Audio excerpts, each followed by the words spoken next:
So Chip and I are here at a garden, and you can't tell it, but this place has really terrible soil, really heavy clay soil. Welcome to our YouTube channel. Chip and I plan to be doing a lot more videos for you. If you like them, please click on like and click on subscribe and click on the bell so that you'll be notified every Sunday when we post our new videos.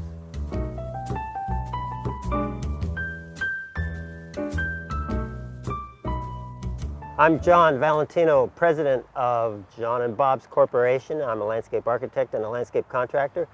And I'm here with my friend Oscar the Grouch and Chip Valentino. And Chip and Oscar get along well, so we decided to do a video all together.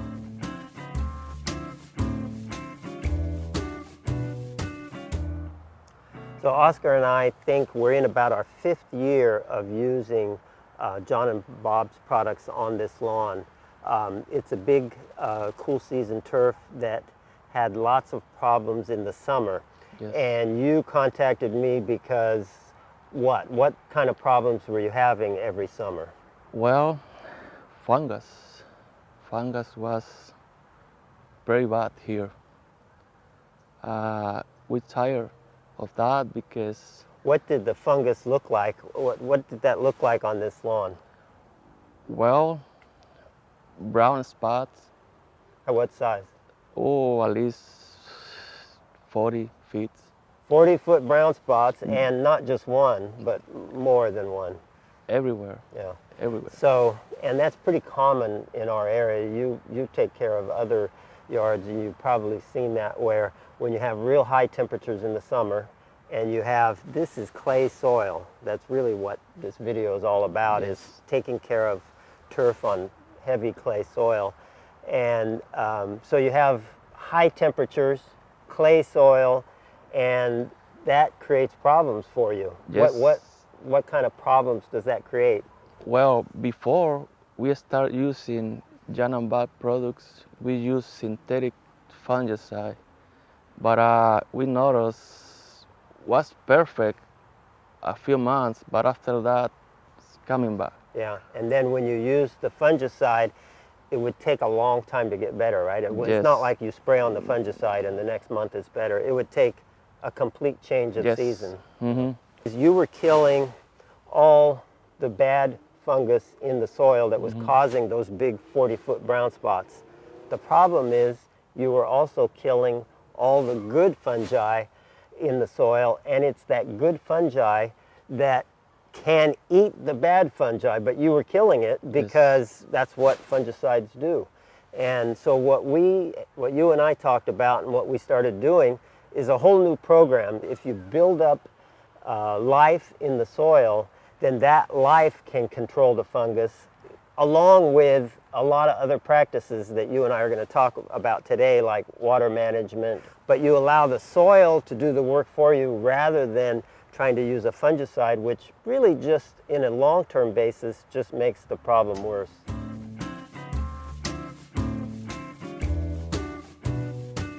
So the way you prevent summer fungus, I'd say the very first thing you try to do, which Oscar has become a master at, is to try to properly apply the right amount of moisture.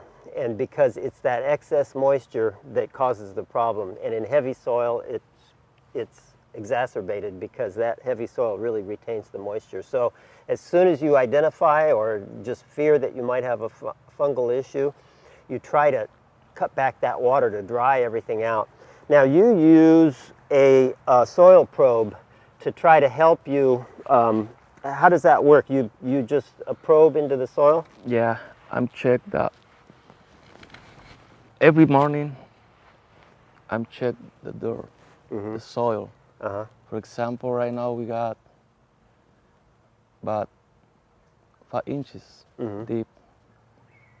And it looks kind of like a nice moisture level right now. Yes. And so you check that all over, and then you try to make adjustments to keep it where it's not too wet and not too dry. You can actually, many people don't know this, but you can get fungus from too little water too. Oh, and yeah. especially in our area in Fresno in the summer, hot weather and lack of water, you can get a fungus, or too much water. With this heavy clay soil, much more common to get the kind of fungus you get from too much water.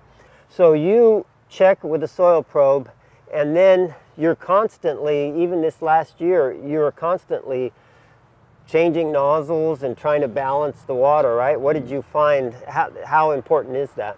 Well, if we don't do that, we grow bad fungus.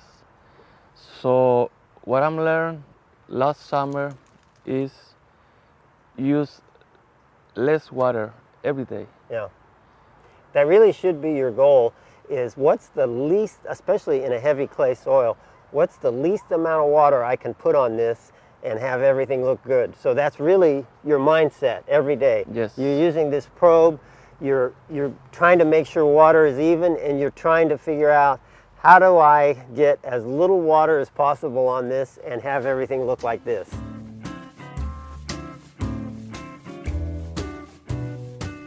So we solved our fungus problems. As you can see, this lawn doesn't have any, and we didn't have any in the summer, which is the real test. We're now into November.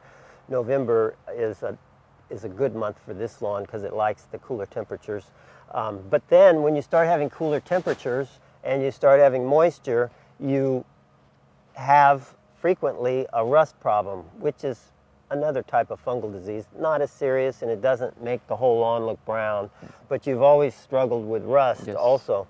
A common solution, which is what Oscar used to use to rust, is pump it with synthetic fertilizer high in nitrogen, because if you look up rust online or in any gardening books, the advice usually is to grow the plant out of that rust, which if you have some warm weather, like in November, we still have a little bit, we still have some temperatures in the 70s, you can do that. But if you get rust in the middle of the winter, it's almost impossible to get rid of, because the temperatures aren't high enough to get that lawn to grow, and the rust, you can't grow out of rust in the middle of the winter. Let's say you use synthetic fertilizer just once a year. Yep. It's not a disaster, but you were using synthetic fertilizer all year round, and then really heavy nitrogen amounts when you started getting rust. That's bad, because that's really what damages life in the soil. It's that life that's going to allow us to not get fungus and not get rust. Mm-hmm. And we're damaging it to get rid of the rust. You know, it doesn't make sense. So now what Oscar's doing is looking for organic ways of, if he starts to see a little bit of a rust problem, still go with that same theory of trying to grow the lawn out of the rust with high nitrogen, but use something like our nourish-biosol or other types of organic fertilizer.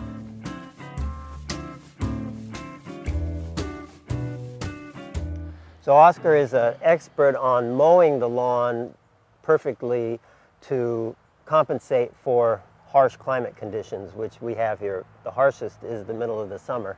And so in the middle of the summer, he was telling me he raises the height, which is the perfect thing to do, because you want to, pretty much what it does is shade the roots, cool the lawn, and protect from heat.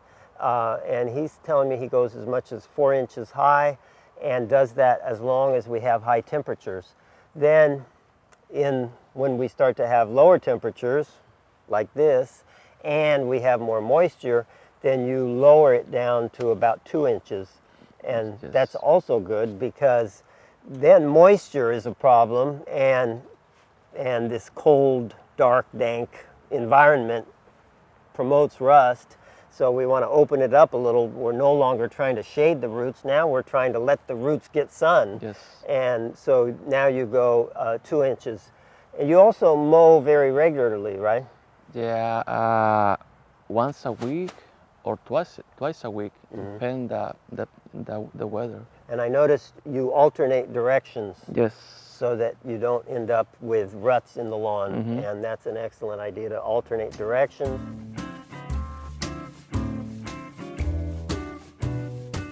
Something that's overlooked that not all of you might want to do, but I advise everybody that complains about their lawn to do this, particularly with a cool season grass. So if you have Kentucky bluegrass or perennial rye or fescue. Those are all considered cool season grasses because they like cool weather better than hot weather. One tip that I think most people aren't aware of, but Oscar's clued into it now, is overseeding. And people with warm season grass overseed because the grass turns brown in the winter, they want it to be green. But it's really a renewal on cool season grass, and every bit as important. Tell us about how you've been overseeding this lawn. Before, we tried to overseeding on April. Summertime don't work so good, but now we try to overseeding on October. I think October is the best time for overseeding because we let the seed growing at least 4 or 5 months before spring come, and works perfect. When spring comes, you have all those new little seedlings. Spring feeds them and they take off. Overseeding is how you make an old lawn look young and vibrant and fresh all the time. And I think most people think all you have to do is mow and fertilize your old lawn and it should look great. No. But what Oscar has found here is this annual overseeding. I'd say either he's saying he likes the October, that's a great time to do it, or you can do it in spring, and he's tried both. He prefers the October. You could do it both times of the year if you really want lots of fresh new lawn all the time. He's noticing when he does this overseeding now, after several years of using John and Bob's products, that the rate of seed germination is much greater. The products will have that kind of effect. They'll do two things to seed. Make it so it germinates faster, and they'll make it so more of the seed germinates. So he was estimating that before he got about a 60% success rate of germinating seeds, and now he's over 90%. Some people don't do overseeding because they consider it a lot of work, and the way Oscar does it, it is a lot of work, but there are shortcuts to it.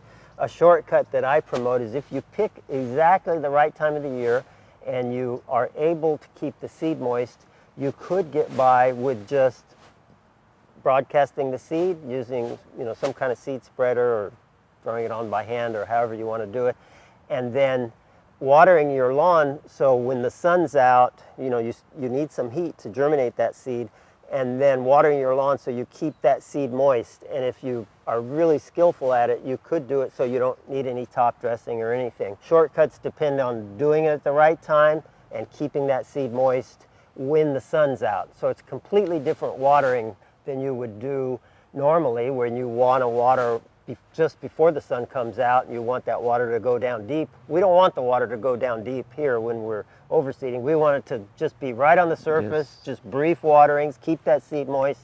That's what will, that and the sun and our products will make that germinate quickly, and that's what you want, fast germination. Then you go back to your regular watering, using your soil probe and doing more normal watering. So the overseeding is now a secret that only Oscar knew before. Now all of you are aware of it. Try it, it works great. It's really easier than it sounds. And then the other two keys, which we've already talked about to some degree, but I can't overemphasize, is lively soil. So come up with ways of making that soil, of not killing the life in the soil, and every time you fertilize, every time you apply anything to your soil, it's something that builds soil life, because it's that soil life that will keep the lawn healthy from every pest and disease, not just the two we mentioned, not just fungus and rust, but every one that exists. And the other key is one that's a little harder to do, and even Oscar has only gotten good at it, I think, in the last year or two, and that's water management. And make sure you have even application of the right amount of water. And if you overwater or you underwater, that can cause problems. So you get the right amount of moisture, make that soil lively, do some overseeding at least once a year, and your lawn will look like this. Hey there, friends. Thanks for watching our video. Don't forget to like, subscribe, and click on the bell. Want to learn more about our products? Then head over to our website, www.johnandbobs.com.